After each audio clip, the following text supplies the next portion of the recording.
దావీదు మరియు గొల్యాత్ సంక్షిప్త కథ. ఫలస్తీయుల సైన్యంలో గొల్యాత్ అనే మహాకాయుడు ఉండేవాడు. అతను చాలా భారీ శరీరంతో బలమైన యోధుడిగా పేరు తెచ్చుకున్నాడు. ఇశ్రాయేలు సైన్యాన్ని చూసి అతను ఎల్లప్పుడూ ఎగతాళి చేసేవాడు. దావీదు ఒక సాధారణ గొర్రెల కాపరి. అతనికి యుద్ధ అనుభవం లేదు, కానీ దేవునిపై గాఢమైన విశ్వాసం ఉంది. ఒకరోజు దావీదు తన అన్నలకు భోజనం ఇవ్వడానికి సైనిక శిబిరానికి వెళ్ళాడు. అక్కడ గొల్యాత్ ఇశ్రాయేలీయులను అవమానిస్తున్నట్లు చూసి కోపం వచ్చి అతన్ని ఎదుర్కొనాలని నిశ్చయించుకున్నాడు.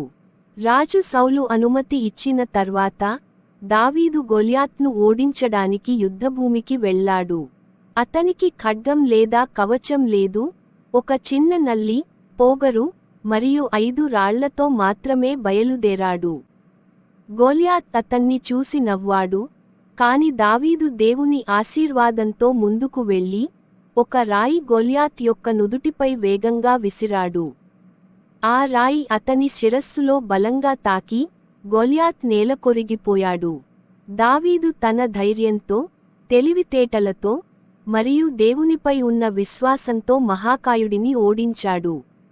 ఈ కథ మనకు బలమైన శరీరం కాదు, ధైర్యం మరియు విశ్వాసమే నిజమైన శక్తి అని చూపిస్తుంది.